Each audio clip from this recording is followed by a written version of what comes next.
कौम के गद्दार है, टूचे कलाकार है। गंदे लोग जो वहाँ पे बैठे हैं और सबको पता है उस कलाकार के साथ मेरा 36 का आंकड़ा और कि जिन्हें शौक था अखबार की सुर्खियों में रहने का, वक्त बदला तो रद्दियों के भाव बिक गए।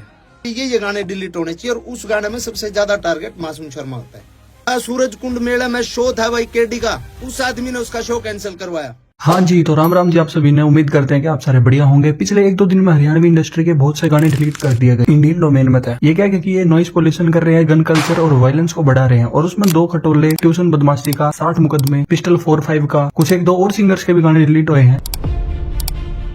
लेकिन उस पर मासूम शर्मा का कहना है कि सिर्फ 29 टारगेट किया गया है, उनसे रिलेटेड गाने ही डिलीट करे गए। तो भाई इस बात पे मासूम शर्मा लाइव आए और उन्होंने अपनी बात रखी लोगों के सामने और कुछ पॉइंट्स रखे कि उन्हें क्यों टारगेट किया जा रहा है। बताया भी गया कि उनके पीछे कौन है। और कई लोगों ने यह बात भी कही कि अमित सैनी रोहतक या भाई सरकार में है तो उनके गाने जानबूझ के डिलीट नहीं किए गए। तो आप देखो वीडियो। भाई राम राम सारे भाइयों ने। खामखा किसी गाने की प्रमोशन करने खातिर या वैसे लाइव नहीं आया हूँ और मेरी रिक्वेस्ट है सारे भाइयों तक कि ज्यादा से ज्यादा एक बार शेयर कर दो वीडियो ने, ताकि हर आदमी तक या पहुंचे बात। हमारे जो कुछ एक नेता हैं बड़े, जिन लोगों को हो सकता है इस बात की जानकारी ना हो, तो कहीं ना कहीं किसी तरीके से बात पहुंच जाए। मामला ये है दोस्तों, मैं इस इंडस्ट्री में मैंने कदम रखा था 15 साल पहले। 2009-10 में मैंने रिकॉर्डिंग शुरू करी थी और गाने गाए। कोठे चढ़ ललकारू, मारी गाल में एक पटोला तू, वैसे वैसे गाने गा के थोड़ा सा फिर अपना जॉनर चेंज कर करके इंडस्ट्री में काम करा और समय के अनुसार चीज़ें बदली। टेस्ट चेंज करने की कोशिश करी, रागनी करने की कोशिश करी दादा लक्ष्मी चंद की, कुछ एक और बहुत सारे आर्टिस्टों ने बहुत सारा कमाल काम करा इस दौरान। और इस दौरान अपने इंडस्ट्री एक तरीके से एक बूम पर आ गई कि भाई आज के दिन हरियाणवी जो म्यूजिक इंडस्ट्री है उसका अपना एक वजूद जो है पूरे भारत में है, कि मतलब ये माना जाओ कि पूरा भारत में जल्दी ग्रोथ करने वाली इंडस्ट्री जो म्यूजिक इंडस्ट्री है वो हरियाणवी म्यूजिक इंडस्ट्री है।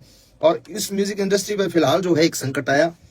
संकट के है कि भाई उस म्यूजिक इंडस्ट्री के कुछ एक जो गाने हैं वो डिलीट करने लग रहे हैं। डिलीट करे गए, डिलीट क्या, बैन किया गया उनको। डिलीट नहीं कह सकता मैं इनको, डिलीट नहीं हुए क्योंकि वो इंडिया में बैन कर दिए गए। चलो कोई बात नहीं, बैन करवा दिया। मैं मानता हूं गन कल्चर अच्छी बात नहीं है और समाज के लिए ये ठीक नहीं है। लेकिन पहली बात है, वो जो पहला पॉइंट है वो ये पॉइंट है कि बैन करवा दिया, कोई दिक्कत नहीं है। अगर सरकार कुछ ऐसा चाह रही है कि ऐसे गाने नहीं बनने चाहिए तो मैं सरकार के साथ हूं। सरकार अगर चाह रही है तो सरकार ने बिल्कुल इस कदम को उठाया है। तो इसको फिर अगर हम सफाई करने लगते हैं और गर्दा पड़ा है, फूल पत्ते पड़े हैं, पॉलिथीन पड़ी है, कागज पड़े हैं, उसमें हम पॉलिथीन कागज ठाले और गर्दार वो पत्ते उन्हें पड़े रहे, तो उस सफाई को सफाई नहीं कहते मेरे भाई। उस सफाई को सफाई नहीं कहते। अगर सफाई करनी है तो ढंग से करो। हर कलाकार के हर तरीके से, मतलब किसी एक कलाकार को टारगेट करके आप उस चीज को, मतलब उसकी सफाई नहीं कर सकते। आपको अगर सफाई करनी है, आपको गन कल्चर को खत्म करना है, तो सबसे पहले तो मेरे और हजारों गाने बचे हैं वो सबको डिलीट करो। उसके बाद सभी कलाकारों के जितने भी जो गाने हैं सबको डिलीट करो। मेरे बड़े गाने थे, ट्यूशन बदमाशी का था, 60 मुकदमे थे, 2 खटोले थे और जितने भी गाने थे उनको डिलीट करा। और 1-2 कलाकारों का और साथी जो छोटे मोटे कोई और माले और 1-2 गाने और डिलीट हुए हैं। नरेंद्र बघाना जी का एक गाना डिलीट हुआ है शायद, एक गाना इनका अंकित बाल्यानोर का डिलीट हुआ है, एक शायद PS पुलिस तौर का डिलीट हुआ है। तो ये 1-2-3 और डिलीट करे गए ताकि ये ना लगे कि भाई अकेला मासूम क्यों है। लेकिन जो बड़े आर्टिस्ट हैं, जो मतलब वेपन्स के साथ जिनके लोगों के गाने आए, उन पे कोई सरकार ने कोई कार्रवाई नहीं करी।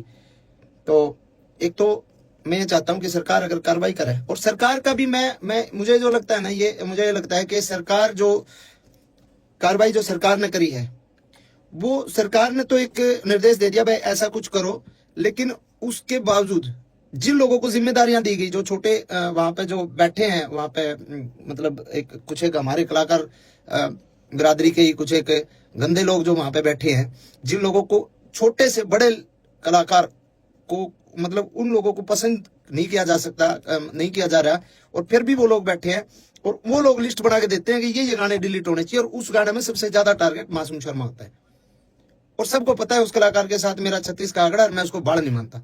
चाहे वो कुछ हो, किसी भी बड़ा पद पे हो। इसमें समानता होनी चाहिए, भेदभाव नहीं होना चाहिए। और अगर करना है तो सबके साथ करो, नहीं तो फिर आप किसी एक आदमी के साथ आप ऐसा अन्याय करोगे तो गलत बात है। पहला पॉइंट तो ये है जी। दूसरा पॉइंट मेरा ये है, अगर समाज की बात करते हैं हम कि भाई समाज पे इन गाने का दुष्प्रभाव पड़ता है, बदमाशी के गाने का, तो समाज पे उन गाने का दुष्प्रभाव नहीं पड़ता। हमारी गाल में एक पटोला तू बीने बितर बन जाएगी, तेरी सॉलिड बॉडी रहे है।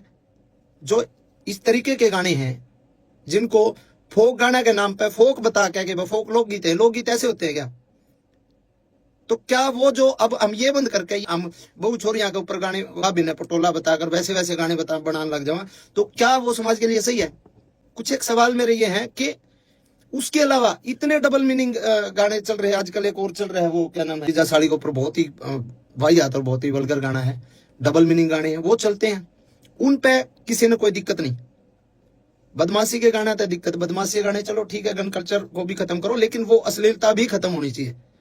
फिर करो, सब भजन गावांगे, हम भी भजन गावांगे, कोई दिक्कत नहीं, जगराते करके गुजारा कर लेंगे, कोई दिक्कत नहीं। लेकिन अगर गंद सफाई करना चाहते हो तो ढंग से करो। दूसरी बात, इसके बाद अगर हमारे गाने बैन कर दिए, हमारे गाने बैन कर दिए। 15 साल पहले हरियाणा का यूथ क्या सुनता था? 15 साल पहले हरियाणा का यूथ सुनता था पंजाबी गाने, और पंजाबी गाने गन कल्चर के पंजाबी गाने, चक्कल और रिवाल्वर, ये गाने सुनता था 15 साल पहले, 10 साल पहले। अब अगर हमारे गाने बैन कर दिए जाएंगे तो हमारे यूथ ने तो गाने सुनने हैं, तो वो पंजाब के सुनेगा, पंजाब के सुनेगा। साउथ की फिल्में, आज भी फिल्में देख रहा है ना, साउथ की पुष्पा जैसी, RRR जैसी सारी फिल्में साउथ की देख रहा है ना, क्योंकि हमारे हरियाणा की फिल्में तो मजबूत है ही नहीं। हमारे हरियाणा की फिल्म इंडस्ट्री फिलहाल डेवलप नहीं हुई, तो हम साउथ की फिल्में देखते हैं, साउथ की फिल्मों में मारकाट होती है पूरी। तो वैसे ही हमारे गाने तो बैन कर दिए, अपने कलाकारों के रोजगार पे तो लात मार दी। अब वो यूथ गाने तो सुनेगा, या तो फिर आप पूरे देश के बंद करो, पंजाब के भी बंद करो, सबके बंद करो। अब हरियाणवी बालक जो है गाने हरियाणवी नहीं सुनेगा तो पंजाब के सुनेगा, करण औजला के सुनेगा, किसी और के सुनेगा।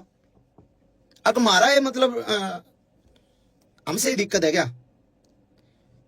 यो पॉइंट है कि आप या तो बंद करो तो पूरे देश में बंद करो इस तरीके की बातें। और सब ने पता भी है भाई, 10 साल पहले जब तक हमारी इंडस्ट्री डेवलप नहीं हुई थी, हमारी इंडस्ट्री ने एक मुकाम नहीं हासिल किया था, जब तक हमारा यूथ पंजाबी गाने ही सुनता था। पंजाबी ट्रैकों पे हमने पंजाबी तर्जा पे गाना शुरू करे थे, और इंडस्ट्री इतनी आगे तक आ गई। तो उसमें बहुत लोगों की मेहनत है, बहुत लोगों का कंट्रीब्यूशन है, बहुत लोगों की आहुति बहुत लोगों ने इंडस्ट्री में दी है, ठीक है। और अगली बात यह है, आपने बैन कर दिया हमारे गाने, कोई बात नहीं, हमारे गाने बैन हो गए। अब एक गाना जो शूटिंग होती है, एक गाने की शूटिंग पे 100 लोगों को काम मिलता है। स्पॉट बॉय होते हैं, स्टंट वाले होते हैं, लाइट वाले होते हैं, कैमरा टीम में अलग होते हैं, बहुत सारे 100 बच्चों को एक दिन में काम मिला है। अब जो शूटिंग सारे कलाकार इकट्ठे होकर जो काम करा करते, आज मेरा शूट है, कल मुकेश जाजी का शूट है, परसों केडी का शूट है, प्रलयदन किसी और का शूट है, जो लगातार शूटिंग से जो काम मिलता था जिन बच्चों को, भाई हम तो जगराते करके भी खा लेंगे, हम तो चलो छोटे मोटे हमारे दो लाइव शो आ जाएंगे, वो करके खा लेंगे, हमारा तो गुजारा हो जाएगा।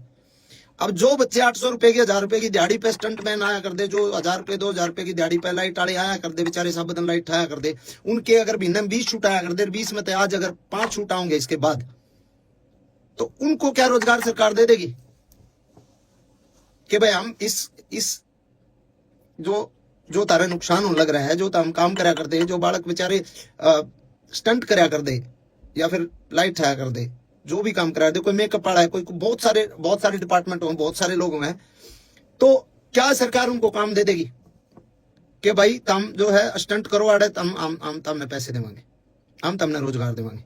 वो बेचारे दाढ़ी लाओगे, जैसे कोरोना में गड़वे बेंजू वाले बेचारे घर बैठ गए थे। मेरा चाचा भारता खुद गड़बा बजाया करता, उसने बेचारे ने घंटे टमाटर ला लिए थे और बेचा करता उड़ा खेत में बैठ के। तो बहुत सारी चीजें हैं। और एक जो मेन मामला जो है कि भाई जिस सेक्शन को इन्होंने आधार बना के हमारे गाने को बैन करवाया गया है सरकार द्वारा, वो जो सेक्शन है वो है नॉइज पोल्यूशन, उसमें हवाला है उसका नॉइज पोल्यूशन। नॉइज पोल्यूशन तो हर एक प्रकार के गाने थे, हुए सब प्रकार के गानों से नॉइज पोल्यूशन होती है, कोई अगले बदमाशी गाना तो थोड़ी हुआ है। दूसरी बात 196 जो इसमें एक्ट के तहत जो कराया गया है, इसमें है कि सामाजिक और धार्मिक कोई किसी का जात बिरादरी पे या धर्म के ऊपर कोई मतलब कोई, कितनी तो फिल्में आई हैं, कब से आ रही हैं अपने, अभी ये पुष्पा RR और ये तो है ही, उससे पहले वास्तव फिल्म थी और कितनी बड़ी बड़ी फिल्में हैं। तो भाई ऑल ओवर जो है हम हर तरीके से सरकार के साथ हैं। अगर सरकार चाहती है कि इसको बैन किया जाए तो बैन अच्छे तरीके से किया जाए, पहली मेरी डिमांड ये है, बैन करो अच्छे तरीके से, हम सरकार के साथ हैं।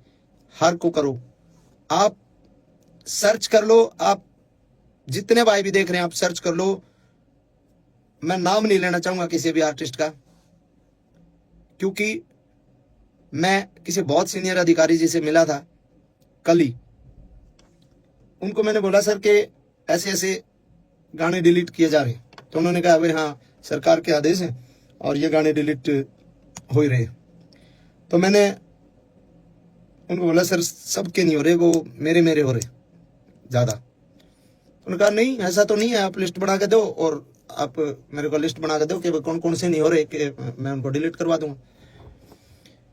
तो मैंने कहा जी अब मैं लिस्ट बना के दूंगा तो मैं किसी का, भाई मेरा तो उड़े लिए जो गाने थे वो तो बैन हो लिया, वो हम किसी दूसरे का रोजगार को वो थोड़ी कर रहे हैं, मतलब मैं किसी शिकायत लाइन थोड़ी है ना जो उसके भी डिलीट कराऊं। मैंने किसी का नाम नहीं लिया, मैं उठ के आ गया और उनको ये लगा होगा कि नहीं और कोई गाने है ही नहीं। और आप सर्च करके देख लो, आप देख लो सर्च करके, मेरे अलावा बदमाशी के गाने किस किस के आया करें, किस किस के नहीं आया करें, आप सर्च करके देखो, सिंगल एक गाना भी डिलीट नहीं हो रहा। तो ऐसा भेदभाव मेरे साथ क्यों भाई? और ये भेदभाव सीधा सीधा ये सरकार ने नहीं कर रखा है, यो भेदभाव, क्योंकि सीएम साहब ने इतना टाइम को नहीं कि वो गाने की लिस्ट बना के दिए डिलीट करने, ना किसी बड़े IAS IPS ने इतना टाइम के गाने लिस्ट बना के, वो किसी कुत्ते बिल्ली की जिम्मेवारी लाऊंगे ले भाई, तो वो बता रहे कौन के है। और उन कुत्ते बिल्लियां जो लिस्ट बनाई है ना, और उनको मैं वो समझ भी रहे होंगे, मैं जिसको बोल रहा हूँ वो समझ सकता है। और मैं उसको डायरेक्ट पर्सनली एक बात बोलता हूँ कि गंदी लड़ाई छोड़ दे, अगर लड़ाई लड़नी है कदे आमने सामने लड़के देख, तने बेरा लागे मर्द क्यों होया करे, डायरेक्ट बोल रहा हूं मैं तने डायरेक्ट, और तू समझ रहा है। तेरी औकात नहीं है तू मेरे फोन भी उठा ले, तेरी औकात नहीं है इतनी कि तू मेरे फोन भी उठा ले, तू सिर्फ पानी मार के सरकार का और कलाकारा का नुकसान कर सके, खुद नू बता दे कि किस कलाकार का तने भला करा। सूरजकुंड मेला था, सूरजकुंड मेला में शो था भाई केडी का, मैं बोलूंगा केडी के बराबर बोलना ना बोले, केडी भाई का शो था, केडी के होल्डिंग पोस्टर तक लाग लिए थे, उस आदमी ने उसका शो कैंसिल करवाया। गीता जयंती का टाइम पे, गीता जयंती कुरुक्षेत्र में मेरा शो था, मेरा शो उस आदमी ने कैंसिल कराया। अरे साले किसी आप भला कर ले, नुकसान तो ना करे, भला नहीं बनता तो नुकसान तो कम से कम ना करे। और घनी बड़ी खा जो तो हम निशा में टकरा ले, अरे बेरा लागे गामछा गा, ओछी हरकत ओछी राजनीति छोड़ दे मेरे भाई। तो ये बात मैं कहना चाहूं था भाई, और इन बातों ने मेरे दिल में ये जो है चीज थी, और कई बातें ये मैंने आपसे बात करी, और ये जो भाई साथ दे मैं साथ दो, कोई दिक्कत नहीं है। और मैं भी साथ देना चाहूं, सरकार के मैं साथ हूं, कोई दिक्कत नहीं, सरकार कोई भी कदम उठाओ, लेकिन थोड़ा सा इतना ध्यान रखें कि किसी ऐसे आदमी को ये काम दो कि जो ढंग से और मतलब निस्वार्थ एक छटनी कर सके, निस्वार्थ ये बता सके कि हाँ जी इसकी ये गलती ये है, इसमें गाने में ये है, इसमें ये है, उसको एक तरीके से बता सके आपको। नहीं तो ऐसे ऐसे चापलूस लोग हैं ना, वो नुकसान ही करते हैं सरकार को भी और आवाम को भी, वो हर आदमी को दुखी करते हैं। और ऐसे आदमियों का आखिर में जो हश्र होता है बहुत बुरा होता है। मैं ये कहता हूँ हजारों कलाकार जो छोटे छोटे जो बच्चे जो काम करते हैं ना, छोटे छोटे, हमारा तो रोजगार हो जाएगा गुजारा, जो छोटे छोटे बच्चे काम करते हैं ना इस फील्ड में शूटिंग पे, तना तो साढ़े जाए करा कैसा लो लियो, तना कौन बुलावता शूटिंग पर, कौन तेरे पर रिकॉर्डिंग करावता, ठीक है। शूटिंग पे जो बच्चे काम कर रहे हैं, जो क्राउड काम कर रहे हैं, उनके पेट पलात जो है ना, वो जो तने मरवाई है ना, वो गलत है। और सारे भाइयों ने कहूंगा मैं, कमेंट में उस कलाकार का नाम भी लिख दो सारे, ताकि बेरा लाग जाए सरकार ने भी इस पे इतने कमेंट कर दो उस कलाकार के नाम के, ताकि बेरा लाग जाए सरकार ने कि कौन ऐसा गंदा आर्टिस्ट है जो पूरे हरियाणा कलाकारों ने डिस्टर्ब कर रहा है, ना कि उनने बड़ा देखने की बजाय उनको ये चाह रहे इनको साढ़े ये चल कैसे रहे, क्योंकि उसको पता है सरकारी प्रोग्राम के अलावा कहीं उसको प्रोग्राम पे नहीं बुलाया जाता, कोई नहीं बुलांदा उसने, सरकारी प्रोग्राम है जितने उसके पास है, बस उसके चीज है इस बात की कि साड़ा तेरे गेल को फोटो नहीं लेकर आज इन काल के बड़का के इतने फोटो ले लोग सेल्फी ले, उसके भड़क हो इस बात की। तो भाई धन्यवाद सारे भाई जितने भी जुड़े, और सपोर्ट करो भाई, और ज्यादा शेयर करो, कमेंट तो जरूर करियो उसके नाम के कि हरियाणा की इंडस्ट्री में एक नाम ऐसा लिया जाएगा कि हरियाणा की म्यूजिक इंडस्ट्री जिस टाइम एक बहुत बड़े मतलब बूम पे थी, उस टाइम उस इंडस्ट्री के पांव पकड़ के खींचने लग रहा था एक कुत्ता आर्टिस्ट। ये लिखा जाएगा, इंडस्ट्री की जो हिस्ट्री है ना उसमें लिखा जाएगा बातें। तो धन्यवाद भाई सभी का, बहुत बहुत शुक्रिया। और गाने तो परमात्मा दाता आंदे रहेंगे भाई। चलो एक जोनर के बंद हो जाएंगे, दूसरे जोनर के शुरू कर देंगे काम। तो अपना तो काम आप लोगों ने भी बिरा है, आप लोगों ने बहुत सारा एक तरीके से प्यार मेरे रोमांटिक गाना भी दिया है, फोक गाना भी दिया है, ठीक है। तो आप सभी को शुक्रिया, धन्यवाद। जय हिंद, जय हरियाणा, जय भारत। तो आप बताओ क्या ये सही हुआ? क्या सबके गाने डिलीट करने से समाज सुधरेगा, या किसी एक सिंगर को टारगेट करना ठीक है? तो आप कमेंट करके जरूर बताना, और कोई अपडेट आएगी तो आपको जरूर बताएंगे। तब तक के लिए चैनल को कर लो सब्सक्राइब। राम राम जी आप सभी ने। जय हरियाणा, जय हरियाणवी।